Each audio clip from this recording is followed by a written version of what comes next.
Right, we focus on the big India's chip mission. What does that really mean in terms of the investment that has been given by the government? Joining us on this special broadcast is Union Minister Ashwini Vaishnaw. Sir, thank you very much for speaking to Republic TV. Let me straight away begin by asking you, successive governments have tried this in the past. We've seen that somewhere down the line, it hasn't really worked out. To begin with, how has it been different than what it was in the past in terms of the challenges? We'll come to it a little later, but what has really worked this time? You're absolutely right. India's semiconductor quest started way back in 1962. Attempts were made in 1970, in 80, 84, in 2007, 2011. Many times attempts were made, but the clarity of vision, the clarity of thought that our Prime Minister has, that kind of clarity was missing earlier, and commitment to developing a high-tech technology, high-tech industry like this, and the focus on Make in India, all these things combined have really made a big difference this time. Now we have 4 good large units which will basically set the entire foundation. We have focused on getting the ecosystem in because fab is very, very complex. Close to 16,000 different types of things go in getting a chip done. So it's really complex. So this kind of complexity required a level of consistency, clarity, transparency, and commitment, which is what was possible because of Prime Minister's very big focus on semiconductors. For the common man who's watching this, a semiconductor becomes important from the word go, be it at home, the toaster that works in our home, to the refrigerator, to everything. Why is it that the Prime Minister has always been saying that while the global market, if you really look at it, 80% of it has been dominated by South Korea, China, and the other countries too. Where does India really see itself? Can we actually position ourselves in a manner that we can compete, or you think this is a long-drawn process and the dividends of it can only come at a later stage? We definitely can compete because if you look at the value chain, design is the first part of it. Fabrication is the second part. ATMP is the third part. I'll explain how it works. Design is mostly done on computers. There are very complex tools which are used. After that, the circuit has to be put on a wafer. It has to be fabricated on a wafer. This is a wafer. On this wafer, more than 5,000 chips are there. They are fabricated on this. It's very, very complex process. If you take the tip of your nail, 1 lakh times finer, smaller than this is the magnitude with which the chips are fabricated on the wafer. Once you fabricate it, it has to be taken out, which is again minuscule, you cannot see it with your eyes. Then it has to be ATMP'd. So when you do ATMP, the chips are basically put inside this entire thing and wiring is done. So for example, a complex chip can have wiring of 100 kilometers. 100 kilometers. Even the simplest of simple chips will have few kilometers of wiring in it. Then there is air conditioning, cooling in it. Lots of complexity. It's like having a 10-story building which will have a lift going up and down, which will have plumbing, which will have electricity. There will be some houses which are 3 BHK flats. There are some flats which are 4 BHK, 2 BHK. There will be some parking section.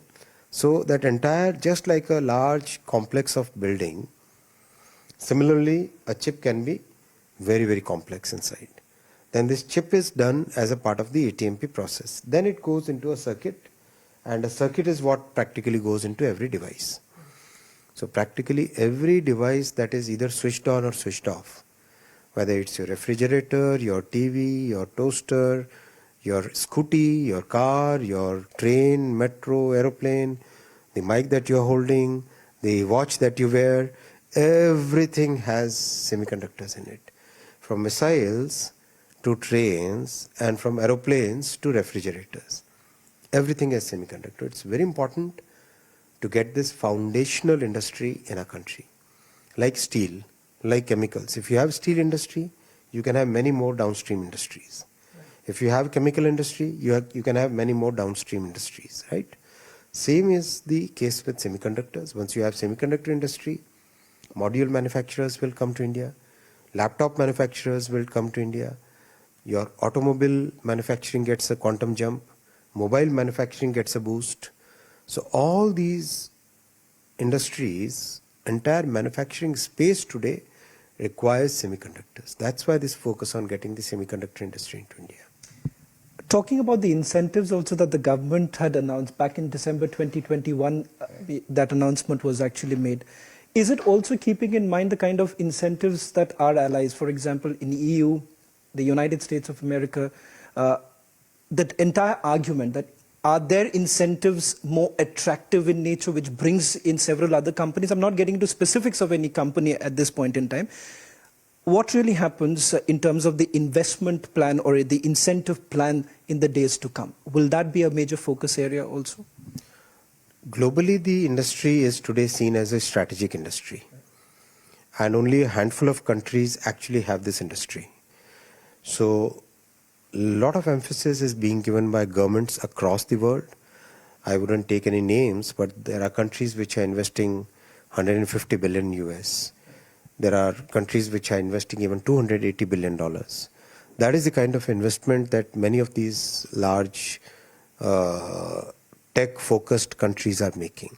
So it's very important for us to make sure that the foundation is laid so that we can, from this foundation, we can build upon a very huge ecosystem. The advantages that we have is large talent pool. Close to 1/3 of the semiconductor talent pool is in India.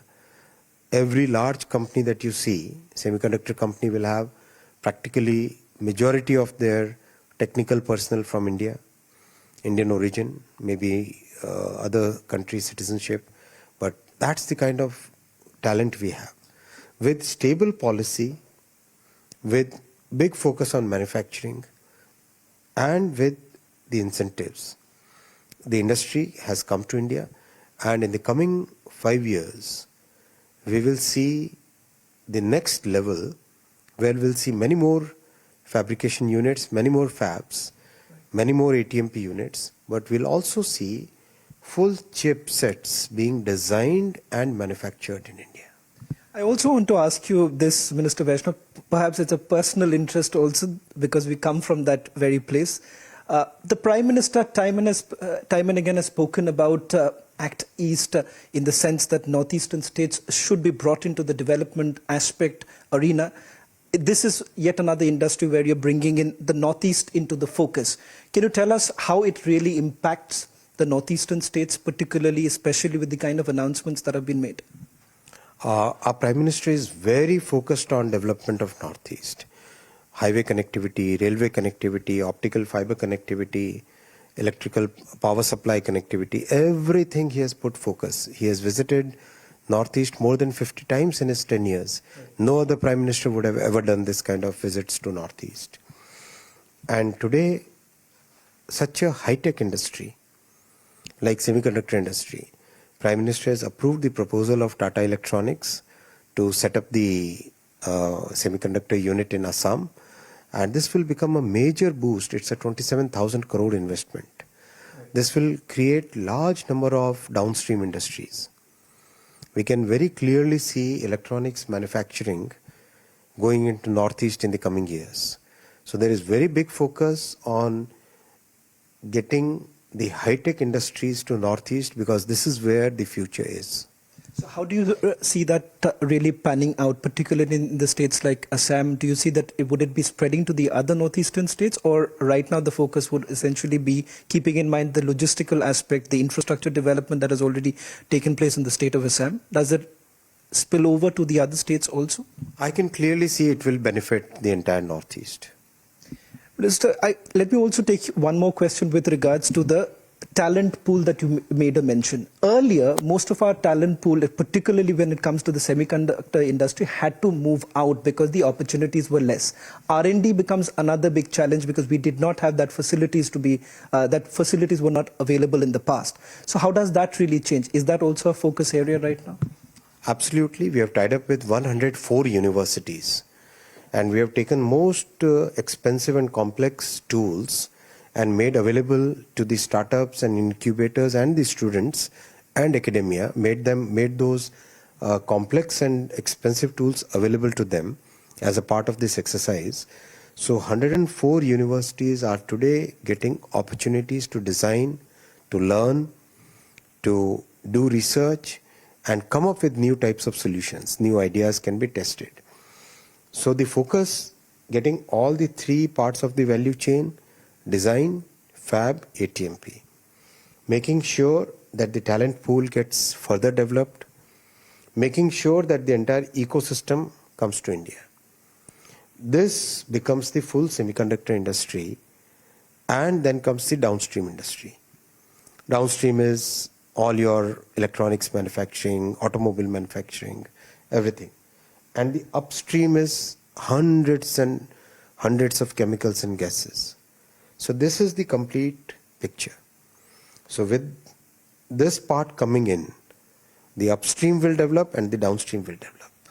One final question, Minister Vaishnaw, in terms of the target, where do you see this? What is your target that you're really looking at? We have already seen about the investment nod that has been given in the years to come, particularly the next 5 years that the Prime Minister has been talking about. Where do you see what would be the achievable target in this industry itself? We can very clearly see that in the next 5 years, we will have many more fabs. Look at the entire scenario. 10 years back, people would question why should they go to India. Now, people are saying, how soon do we get to India? In the coming years, people will they say, oh my God, we should not miss this opportunity. That's the way things are moving. There's a clear change in the global mindset because of clear policies that our Prime Minister has laid and executed them. These are sapne nahi, hakikat bunte hain. These are real executed programs. We have seen the case of mobile phone. 98% of the mobile phones were imported 10 years back. Today, 99% of the mobile phones that we use are made in India. We have become major exporter of mobile phones. Same is the case very soon we'll see in case of servers and laptops. Manufacturing has already started. We are seeing that in defense. We are already among the top 25 exporters of defense products. We are seeing in sector after sector, we are seeing manufacturing is becoming a major part of our growth story. So with that in place, semiconductor will feed into entire manufacturing sector. We'll see many more semiconductor units coming to India. We'll also see downstream and upstream, and we will also see many chipsets fully designed in India, made in India, used in the country and exported to the world. Well, thank you very much, Minister Vaishnaw, for joining us on this special broadcast of This Is Exclusive, where the Minister also outlines what is it that we are expecting in the years to come. As the Prime Minister has been indicating, this is a dream for Viksit Bharat.